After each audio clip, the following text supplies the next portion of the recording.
Part 109, Gretchen. Magandang hapon mga ka-Ashlon. Naku, patindi ng patindi ang mga kaganapan sa ating kwento. Sa kabanatang ito, nabuking na ni Warren Okamori ang tunay na pagkakakilala ni Gretchen bilang asawa ng makapangyarihang si Demetrio Yamoto. Titigil ba siya sa kanyang masamang balak o mas lalo tong magiging mapanganib? Grabe, hindi ko napapatagalin pa kaya simulan na natin. Nagpatuloy sa loob si Warren nang hindi sinasadya. Narinig niyang nag-uusap ang ilan sa mga kasambahay ng villa. Kailangan natin maganda ng extra na flower cake. Maganda ang mood ni Madam Hermania ngayon at balak niyang padalhan ng isang bisita niya ng cake. Grabe, nakakabilib. Nakita mo yon? Napangiti niya si Madam Hermania buong araw. Bihira na lang na mangyari. Mukha nga siyang tunay na apo ni Madam. Ang galing talaga ni Miss Gretchen. Sana araw-araw siyang magpunta dito para mabilis na gumaling si Madam Hermania. Sabi pa naman ng karamihan nakakabata daw at nakakawala ng sakit kapag masaya ka. Gretchen? Nagsalubong ang kilay ni Warren. Bakit narito na naman ang babaeng yon sa villa? Naalala niyang ang babae ang nagligtas kay Sebastian noong nakaraan at pagkatapos noon nakuha na nito ang atensyon ng kanyang ina nang walang kahirap-hirap. Tapos ngayon maririnig niyang napapangiti nito ang matanda. Mabilis na napawi ang saya na nararamdaman niya sa kanyang narinig. Dapat naghihingalo na ang matandang babae dahil nalulunod na ito sa kalungkutan. Why the hell is she smiling and laughing with a stranger? Paano na lang kapag tuluyan itong gumaling? Nasa ng mommy? Baling niya sa kasambahay na nasa gawi niya. Nasa hardin po, Master Warren. Agad na nagtungo sa hardin si Warren pero hindi niya nakita ang matandang babae doon. Bagkos, bumungad sa kanya ang puntod ni Helena na ngayon napapalibutan na ng maraming bulaklak. Agad sumulak ang galit sa puso niya at binalingan ng hardinero. Sino nagpalagay ng mga bulaklak na yan sa puntod ng pamangkin ko? Napakapangit tingnan. Tanggalin niyo yan at itapon ngayon din. Maotoridad niyang utos. Nag-aalangan naman ang hardinerong kaharap ni Warren. Gustong-gusto ni Madam Hermania ang mga bulaklak na naroon. Ano na lang ang magiging reaksyon nito kapag inalis niya yon at itinapon? Isa pa, hindi pa nakakaalis si Miss Gretchen. Kawalang respeto ang gagawin niya kung sakali na susundin niyang utos si Master Warren. Nang makita ni Warren ang pag-aalangan sa mukha ng hardinero na gawin ng utos, hindi niya yon nagustuhan. Ano, hindi mo ako susundin? Sino bang bagong head ng pamamahay na to? Hindi ba't ako? Wala ka bang respeto sa akin bilang boss mo at di mo pinapakinggan ang utos ko? Malamig niyang turan. Ilang beses na napalunok ang hardinero bago umiling. Pasensya na po, Master Warren. Hayaan niyo po. Susundin ko na po ang iniuutos ninyo. Kung ganon, ano pang hinihintay at tinatayo mo dyan? Kumilos ka na at gawin mo ang iniuutos ko sa'yo. Halos lahat ng nasa villa ay mga tauhan ng kanyang ina at ang tanging pinakikinggan lang ng mga ito ay ang mismong utos ng matanda. Kahit siya na anak nito, hindi sinusunod ng mga ito. Pinoprotektahan din to ng ginang at bawal niyang gamitin laban sa kanila ang pagiging miyembro niya sa pamilya. Kagaya na lang ngayon, kung hindi pa siya magagalit, hindi pa ito kikilos. Ngayong siya na ang bagong head ng pamilyang Okamori, kailangan mapasunod niyang lahat sa gusto niya. Mula sa pinakamababang antas sa villa, maging ang kanyang sariling ina. Akmang ituturo niya na ang mga bulaklak na nais nang ipatanggal nang makarinig sila ng boses mula sa kanyang likuran. Nang lumingon siya, naroon ang kanyang ina habang kaagapay si Gretchen. Anong ginagawa mo, Warren? Desisyon kong lagyan ng bulaklak ang puntod ng apo ko? Mabilis na nagbagong ekspresyon ng mukha ni Warren. Kung kanina tila isa siyang leon na lalapad ng tao, ngayong kaharap niya ang ginang daig pa niyang isang maamong tupa. Mom, ikaw pala. Pasensya ka na. Akala ko kasi isa sa kanila ang walang pahintulot na naglagay ng bulaklak, kaya ipinatatanggal ko. It was Gretchen's idea to be exact at nagustuhan ko. Sigurado ko ganun din ang apo ko. Mas lalo lang nadagdagan ang disgusto niya kay Gretchen nang marinig na ito ang may pakana na maglagay ng mga bulaklak doon. Hindi niya inaasahan, nahahayaan lang to ng ginang sa kung anong nais itong gawin, kahit pang pakialaman ang puntod ng pinakamamahal nitong apo. Sino ba talaga ang babaeng to? Subalit kahit na ganon ang nararamdaman niya, nanatili ang masaya at palakaibigan niyang ngiti sa labi. Maraming salamat sa pagbisita mo sa aking ina, Miss Gretchen, na sa kabila ng abala mong schedule sumadya ka talaga dito, makahulugan niyang wika. Bisita nga si Gretchen sa villa nila pero hindi para sa kanya at sinadya niyang sabihin ng mga katagang binitawan niya para iparating sa matandang babae na abala si Gretchen at kaya to naroon sa kabila ng busy schedule nito ay dahil may binabalak tong masama sa kanyang ina. Isang tipid ng ngiti ang sumilay sa labi ni Gretchen sa kabila ng mga makahulugan na katagang sinabi ni Warren. Walang anuman po, Sir Warren. Kinagagala ko pong makasama at makakwentuhan ng iyong ina. Sana hindi ako nakakaistorbo sa inyong tahanan. Ngumiti na rin si Grandma Hermania at umiling. Hindi ka nakakaistorbo, Gretchen. Katunayan baka ako nga nakakaistorbo sa'yo. Hindi naman po, Grandma. Hindi naman po ako busy ngayong weekend. Hinawakan na matandang babae ang kanan niyang kamay tsaka marahang pinisil. Ang bilis talaga ng oras kapag kasama ko ang mga taong gusto ko. Tingnan mo ang mga gamit sa basement. Halos kalahati ng naayos natin. Kapag may libre kang oras sa susunod, huwag mong kalimutang bumisita dito, okay? O maayos ang pakiramdam ko kapag kasama kita. Agad namang tumango si Gretchen. Huwag po kayo mag-alala, Grandma. Dadalasan ko po ang pagpunta dito para gumaling kayo kaagad. Mas lalo pang nadagdagan ng pagkayamot ni Warren kay Gretchen. Hindi niya alam kung ano nga bang pinakain ng babae sa kanyang ina at agad nitong nakuhang loob ng ginang sa maikling panahon lang. Ano kaya ang motibo nito sa pamilya nila? Palihim namang pinagmamasdan ni Gretchen ang anak ni Grandma Hermania. Kahit nakangiti ito sa kanya, hindi umabot sa mga mata nito ang kasiyahang pinapakita ng lalaki. Sa likod ng mga ngiti nito nakatagong isang punyal na panaksak nito sa kanya kapag hindi siya nag-ingat. Kahit mukhang natutuwa to sa presensya niya, hindi siya nito maloloko. Alam niyang peke ang pakikitungo sa kanya ng lalaki. Pero wala siyang pakialam dahil hindi naman to ang ipinunta niya sa villa. Nandito siya para samahan ng matandang Okamori at hindi si Warren. His business has nothing to do with her at dahil marami silang ginawa buong araw, mukhang napagod niya si Grandma Hermania kaya't naisip niya pagpahingahin na ito. Agad na siyang nagpaalam sa matandang babae. Bakas naman ang disgusto sa mukha nito at mukhang wala na nga yatang balak na pakawalan pa siya. Pero wala na itong nagawa kundi pumayag na rin. Sakto din bumalik na si Sir Arman para sunduin siya. Bago siya umalis, siniguro muna ng ginang na dala niya ang flower cake na itinabi nito para sa kanya. Tawagan mo ko kapag nakauwi ka na sa inyo, okay? At bumalik ka sa susunod, iha. Hihintayin kita. Okay po, Grandma. Magpahinga na rin po kayo at hapon na. Tatawag ako kapag nakarating na ako sa syudad. Matapos makapagpaalam, sumakay na si Gretchen sa sasakyan ni Arman. Hinatid tanaw naman ni Hermania ang papalayong bulto ng sasakyan. Hindi siya umalis sa kinaroroonan niya hanggang sa mawala na sa paningin niya ang dalawa. Kamusta ang araw mo? Kasama si Grandma Hermania. Tanong ni Sir Arman sa kanya habang nasa daan ang atensyon nito. Napangiti siya at napasalyap sa lalaki. Okay lang, masaya naman. Tsaka mukhang mas sumigla pa si Grandma kanina habang nagkukentuhan kami. Sa sinabi niya, tipid na napangiti si Arman. Mabuti naman kung ganon. Mas mainam na madalas kang makabisita sa kanya para mabilis na mapabuti ang lagay niya. Okay lang ba yun sa'yo? Okay lang po, Sir Arman. Wala pong problema. Lihim na napasulyap si Arman kay Gretchen. Nais niya sanang tanungin ng babae kung magiging okay lang ba kay Colin na aalis siya tuwing weekend pero hindi niya na itinuloy at iniba na lang ang usapan. Baka sa susunod na weekend pupunta ulit tayo sa villa. Ihahatid kita para hindi ka na mahirapan pa sa pagpunta dito lalo't malayo ang lugar nila sa syudad. Akmang tatango si Gretchen nang makita niya na may nakaharang na sasakyan sa gitna ng daan. Agad siyang nakaramdam ng kaba.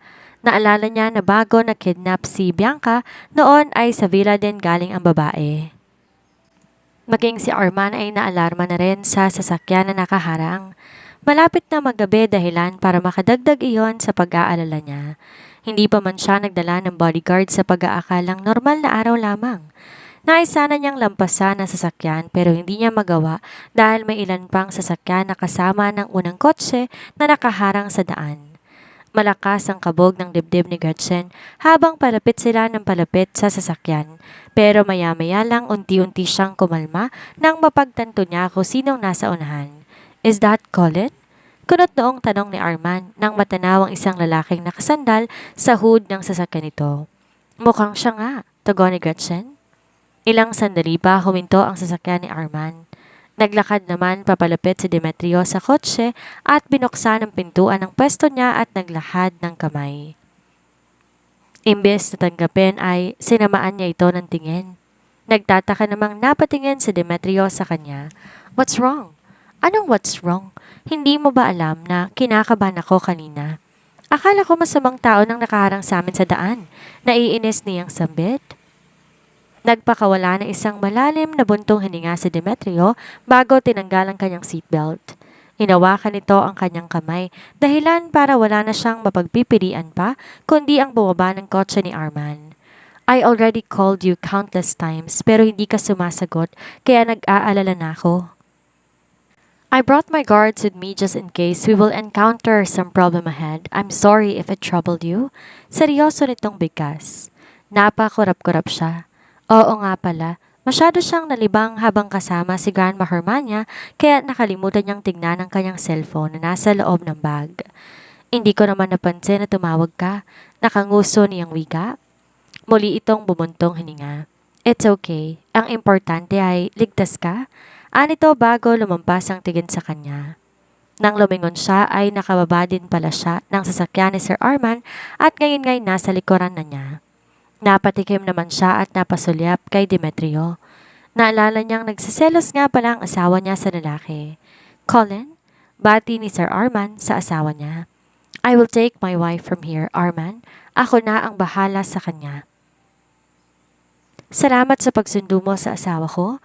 Malamig na tura ng kanyang asawa. Napasulap naman si Arman sa nagkalat na tauhan ni Colin bago tumango. Okay, I will leave her to you then. Anito bago ibinaling ang atensyon sa kanya. Mauuna na ako, Gretchen. Tipid siyang ngumiti bago nagsalita. Mag-iingat po kayo sa daan, Sir Arman, at salamat po sa paghatid at pagsundo ninyo sa akin. Magalang niyang tugon.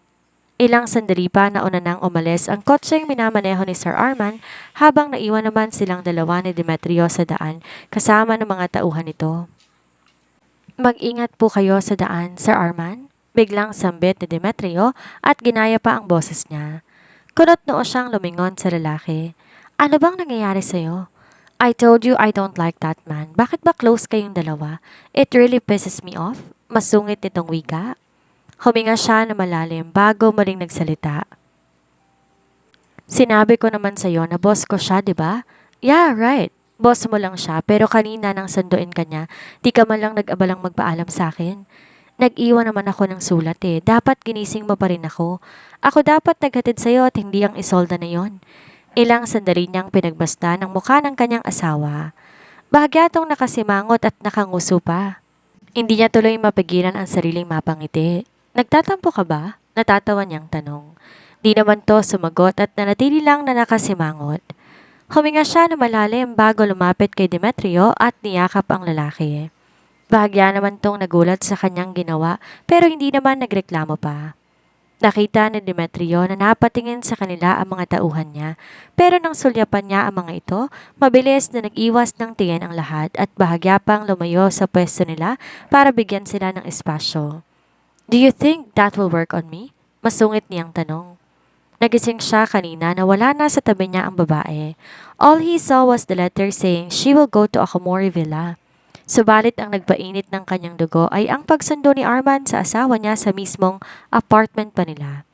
Hindi kita ginising kanina dahil mahimbing ang tulog mo. Alam ko naman na pagod ka kagabi dahil late ka nang natulog. Kahit na, I am your husband. You should have woken me up. Sandaling natahimik si Gretchen habang nag-iisip kung ano ang gagawin niya para suyuin sa Demetrio. Ilang sandali pa isang ideya ang pumasok sa isipan niya. Ipagluluto kita na masarap na ulam bilang pambawi tapos sabay tayong maghahapunan. That won't be enough. Napanguso naman si Gretchen bago bumitaw ng yakap kay Demetrio. Ewan ko sa'yo, ang hirap mong suyuin. Wag na nga. Nayayamot niyang bigkas. Bahagya namang nagulat si Demetrio sa inasta ni Gretchen. Imbes magpatuloy sa pagtatampo niya, hinila niya ito para muling yakapin. Okay, cooking for me will be enough. Dagdag pa niya. Agad namang napangiti si Gretchen sa narinig. Kung ganon halika na, mamamalengke pa ako ng lulutuin natin. Tumango siya at inakay ng babae papunta sa kanyang sasakyan. Maya-maya pa nilisan na nila ang lugar at binaybay ang daan pabalik sa syudad. Nang makarating sila sa syudad, agad niyang inutusan si Demetrio na ipagmaneho siya papunta sa palengke. Why don't we buy ingredients and stocks in the mall instead of going to the wet market? Sahestyon ni Demetrio. Mabilis naman umiling si Gretchen. Hindi porket alam ko na ang totoo mong pagkatao ay babaguhin na natin ang nakasanayan natin. Gusto ko mamuhay pa rin tayo kagaya ng dati. Okay lang ba yun sa'yo? Ilang sandaling pinagmasdan ni Demetrio si Gretchen bago tumango. As long as you are comfortable and happy, then I am fine with it. Agad silang nagtungo sa palengke para mamili ng lulutuin niya. Wala namang reklamo si Demetrio at mataman lang na nakasunod sa kanya habang bitbit nito lahat ng mga pinamili nila. Nang makarating sila sa apartment complex, tinulungan niya si Demetrio na magbitbit ng pinamili nila. Ayaw sana siya nitong payagan pero nagpumilit na siya. Habang naglalakad siya, muli niyang nararamdaman na para bang may sumusunod sa kanila. Tumigil siya sa paglalakad at lumingon sa paligid, pero gaya nung una ay wala siyang nakita. Nagsalubong na lang ang kanyang mga kilay. Ang kanyang ina na naman kaya ang sumusunod sa kanila at nagmamanman sa kung anong ginagawa niya? Gretchen. Napapitlag siya na marinig niyang tinawag siya ni Demetrio. Lumingon siya sa gawin nito at nakita na kunot-nooding nakatitig sa kanya ang lalaki. May problema ba? Napatikim siya bago umiling. Wala naman. Naglakad pabalik si Demetrio at huminto sa kinatatayuan niya. You were also like this yesterday. Care to tell me something? Muli siyang umiling. Baka mamaya guni-guni lang yon dahil sa nangyari kahapon kung saan talagang sinusundan siya ng kanyang ina. Wala. Halika na. Ayan niya kay Demetrio at nagpatiunan na sa paglalakad. Sandali namang pinagmasdan ni Demetrio ang bulto ng kanyang asawa bago to sinundan. Her looks is telling him that there's something wrong, pero di naman niya ito po pwedeng pilitin na sabihin sa kanya kung ano nga ba ang nangyayari. Nagpakawala siya ng isang malalim na buntong hininga bago napagpasyahan na sundan ng babae papasok. Nang makasakay na sa elevator, sina Demetrio at Gretchen na isang lalaki ang lumabas mula sa tagong parte ng apartment complex. Agad niyang hinugot ang kanyang cellphone at tinawagan ang isang partikular na numero. Master, alam ko na kung saan nakatira si Gretchen Miranda. Kasalukuyan siyang tumutuloy sa isang apartment community na pag-aari ng mga Samaniego. Nangunot naman ang noo ni Warren. That apartment complex is intended for middle-class customers. Ano pang nahanap mong impormasyon tungkol sa kanya? Tanong niya sa kanyang tauhan. Marami pa, Master Warren. At sigurado akong magugulat ka sa ibabalita ko. Hindi lang ordinaryong babae si Gretchen Miranda. Alam mo ba kung sinong kasama niyang nakatira sa apartment unit niya? Hindi ordinaryong babae? Well, given how she easily made her way towards his mother's favor, hindi nga to basta babae lang. Sino bang kasama niya? Kasama niyang nakatira sa apartment na yon si Master Colin. Dito na sila naninirahan pagkatapos ng naging kasal nila. What the heck? Are you telling me that she is Demetrio Colin Yamamoto's wife? Tama po kayo, Master Warren. Ano pong gagawin natin sa kanya? Sandaling natulala si Warren. Hindi niya inaasahan na may malakas na kapit pala si Gretchen, pero kung sakali man na asawa nga ni Colin ang babae, then her motive was just to see the old lady. At kaya malapit ang loob ng kanyang ina sa babae ay dahil na rin mismo kay Colin. Pero nangyari na ang gusto niyang mangyari. At dapat patuloy nang magluksa ang kanyang ina sa pagkawala ng paboritong apo at hindi yung po pwedeng maantala. Napatingin siya sa mga nagagandahang bulaklak na nakapalibot sa puntod ni Helena bago siya nagsalita. Put your troops on hold. We cannot afford to make a mistake. Just send two people to check on her occasionally. Hindi kayo po pwedeng kumilos ng padalos-dalos? That's Colin we're talking about. Matapos silang makapaghapunan, umupo si Demetrio sa sofa sa salas habang si Gretchen na may nakahiga at nakaunan sa kanyang mga hita. Marahan niyang hinahagod ang makintab nitong buhok habang nagkukwentuhan silang dalawa. Kamusta na si Grandma Hermania? Tanong pa ni Demetrio. Magmula nung funeral ni Helena, hindi pa niya nakakausap ang matandang babae sa takot na baka matrigger niya ang damdamin nito at lumala pa ang kalagayan ng ginang. Malaki ang respeto niya sa matandang babae. Madalas siya doon nung maliit pa siya. Nasabaybayan nito ang kanyang paglaki at maging siya, nasilayan din ng pagtanda ng ginang, kaya naman natutuwa siya at nakakasundo nito ang kanyang asawa. Okay naman, sabi ng mga kasambahay, mas masigla siya nang bisitahin ko siya kesa nung nakaraan. Sa narinig ni Demetrio, nakahinga siya ng maluwag. That's great. You can spend more time with her if you want. Sincero niyang wika. Napatango naman si Gretchen. Wala na ang apo ng matandang babae at sa kaisipan na nag-iisa lang to habang nagduluksa kasama ang puntod ng apo nito na lagi nitong nasusulyapan sa tuwing lumalabas to ng villa, bumibigat ang kalooban ni Gretchen. At kahit may isa pa tong anak na natitira, mukhang di naman ganon kalapit ang mga ito sa isa't isa. Dahil kung concern nga ito sa nararamdaman ng sariling ina, dapat tinutulungan to ng lalaki na malampasan ng pagluluksa at ang kalungkutan nito. Tinutulungan ni Gretchen si Grandma Hermania hindi lang dahil kay Demetrio, kundi dahil avid fan niya rin ng ginang. Sinusuportahan siya nito kaya't nais din niyang makabawi. At tungkol naman kay Warren Okamori, hinuha niya lang naman ang lahat ng naiisip niya tungkol sa lalaki. Wala siyang ebidensya kaya naman mahirap magsalita. Demetrio, may sasabihin ako sa iyong importante? Natigil naman si Demetrio sa pag-aplos sa kanyang buhok at umayos ng upo. What is it? Kinagat ni Gretchen ang pang-ibaba niyang labi bago siya nagsalita. Nandito ang nanay ko, pagtatapat niya. Agad na nagsalubong ang kilay ni Demetrio, kasabay ng pagdaan ng isang di niya maipaliwanag na ekspresyon. She came to see you again? Ano na naman ang kailangan niya ngayon? Malamig nitong tanong. Naiintindihan niya ang reaksyon ng asawa niya. Noong halos talikuran at alipustahin na siya ng lahat, ang lalaki ang isa sa tumulong at nag-alaga sa kanya. Nagpakita siya sa akin kaninang umaga. Hindi ko lang nasabi sa iyo kanina dahil umalis din naman ako ng maaga. Pansamantala ko siyang binigyan ng tirahan, malapit lang din dito sa atin. What did she tell you? Di pa ako sigurado kung ano ang motibo niya sa ngayon, pero kung hindi ko siya tutulungan, baka si kuya naman ang istorbohin niya. Kakahiwalay lang ni kuya at ate Cynthia at ayoko na bigyan siya ng panibagong problema. Wala naman akong pakialam sa kanya. Tinulungan ko lang talaga siya para sa kapakanan ng kapatid ko. Kahit na malamig ang tono ng pananalita ni Gretchen, alam niyang malambot pa rin ang puso nito para sa ginang sa kabila ng pinagagawa ng mga ito sa asawa niya noon. Marahan niyang hinaplos ang pisngi nito. Don't worry. Wala namang problema sa akin ang bagay na yan, Gretchen. Kahit papangit ang trato niya sa iyo noon, naiintindihan ko. Nanay mo pa rin siya sa legal na usapan. Kung ano man ang magiging desisyon mo, susuportahan kita. I'm always here for you. Wife? Napangiti naman si Gretchen, kasabay ng kanyang pagpikit. Hinawakan niya ang kamay nito na nasa kanyang pisngi at dinama. Ang init na nagmumula doon. Thank you, Demetrio. Ang swerte ko talaga at ikaw ang napangasawa ko. Inaantok nitong anas. Sumilay ang isang maliit na ngiti sa labi ni Demetrio. I love that compliment, wife. Matulog ka na. I will carry you to bed later on. Tumango naman ito at unti-unti nang naging payapa ang paghinga. Habang pinagmamasdan ng pagtulog ni Gretchen, nag-isip siya ng mga tauhan na papadala niya para bantayan ang ina ni Gretchen kung dito gagawa ng kakaiba. Walang magiging problema sa kanya. But if that woman messes and ruin his wife's peace of mind again, hindi niya to sasantuhin kahit pananay to ng asawa niya.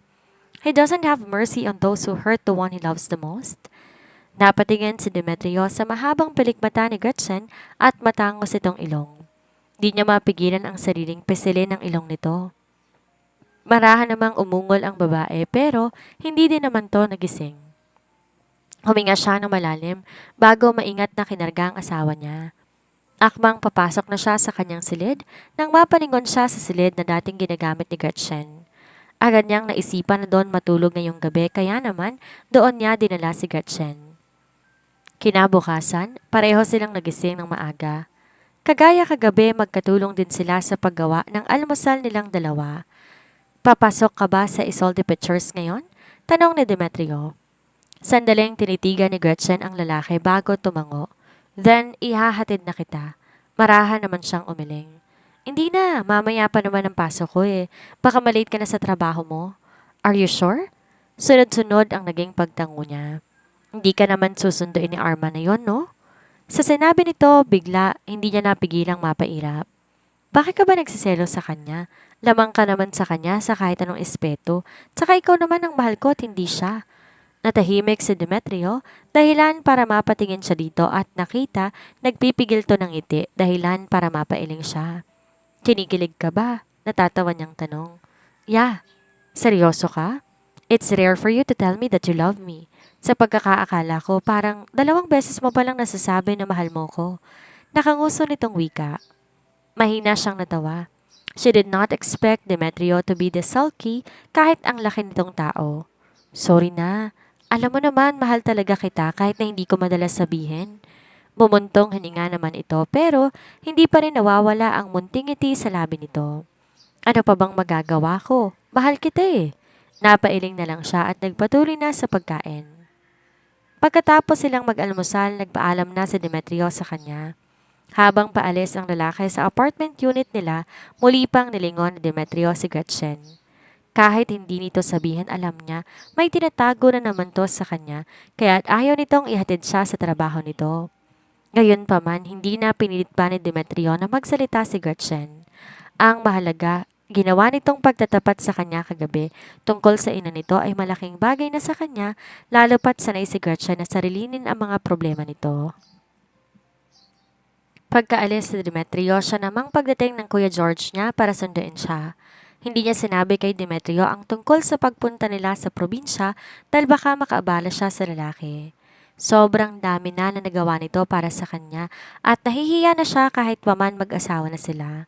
Isa pa, ayaw niyang sumama to sa kanya palagi dahil baka matunugan ng mga magulang niya, lalo na ng kanyang ina kung sino talaga si Demetrio. Sigurado siya, hindi ito titigil kung sakali hanggang sa hindi ito nakakakuha ng malaking halaga mula sa asawa niya. Pareho silang tahimik ng Kuya George habang binabaybay nila ang daan pauwi ng probinsya. Ramdam nila ang tensyong nararamdaman ng bawat isa. At dahil under repair ang mga daan sa lugar nila, nahirapan silang maghanap ng pwesto kung saan nila iiwan ang sasakyan ng kanyang kapatid. Halika na, Gretchen. Aya ng kapatid niya sa kanya nang tumigil siya sa paglalakad at nagmasid lang sa paligid. Noong huli siyang pumunta sa lugar na yon, hinabol siya ng mga haters niya. Ngayon naman narito sila para sa kanyang ama. Nang makarating sila sa bungad ng baryo nila, agad nilang nakasalubong ang matanda na laging tumutulong sa kanya nung bata pa siya. George, Gretchen, mabutit nandito kayo. Anito na tila ba nakahinga ng maluwag nang makita sila. Magandang araw po. May problema po ba? Ang mabuti pa magmadali na kayo at puntahan ninyo si Gary dahil baka may masama nang nangyari sa inyong ama. Ano po ba talagang nangyayari kay Papa Manong? Tanong niya habang binabaybay ang daan papunta sa kanilang bahay. Walang araw na hindi siya nagiinom hanggang mawala na siya ng malay dahil sa kalasingan. Kagabi nga tulong-tulong kami sa pagbuhat sa kanya para maihatid siya sa bahay ninyo. Nag-aalala kami na baka may mangyaring masama sa kanya, lalo pat parang wala siya sa sarili niya. Nakakakilabot ang mga lihim na unti-unti nang lumalabas, mga ka-Ashlon. Ngayong alam na ni Warren ang koneksyon ni Gretchen kay Demetrio, tiyak na mag-iingat ito. Pero hanggang kailan? At sa pagbabalik ni Gretchen at George sa probinsya, tila isang madilim na katotohanan ang bumubalot sa kanilang ama na si Gary. Bakit nga ba siya nagkakaganito? May kinalaman ba ito sa mga pasa ni Teresa o may mas malalim pa silang hindi nalalaman? Kayo mga ka-listener, sa tingin nyo ba dapat naging tapat si Gretchen kay Demetrio tungkol sa pagpunta niya sa probinsya? I-comment ang inyong mga saloobin sa ibaba. Huwag kalimutang i-like at i-share ang video na ito at mag-subscribe para sa susunod nating kabanata. Muli po, ito si Miss Sandra nagpapaalala na ang paglayo sa problema hindi laging solusyon. Minsan kailangan nating balikan ang nakaraan para maayos ang ngayon. Maraming salamat po and keep safe everyone.